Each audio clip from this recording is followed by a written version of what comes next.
Police Patil संघटनेने police पाटलांची पगारवाढ करावी, नूतनीकरण कायमचे बंद करण्यात यावे, तसेच निवृत्तीनंतर एक रकमी लाभ देण्यात यावा, यासह विविध मागण्यांचे निवेदन माननीय मंत्री महोदय हसन मुश्रीफ यांना भेटून पोलीस पाटील संघटनेने केलेले आहे. पोलीस पाटील हे गावातील कायदा व सुव्यवस्था सांभाळण्यासाठी नेहमी प्रयत्नशील असतात. तसेच गावातील गृहविभाग व महसूल विभाग यांना नेहमीच सहकार्य करतात.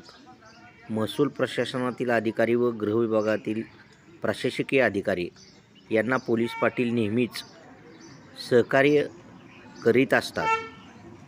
पोलीस पाटील हे प्रशासनातील सर्वात शेवटचा घटक असून गावातील कायदा सुव्यवस्था सांभाळण्याची जबाबदारी ते अतिशय निष्ठेने पार पाडित असतात.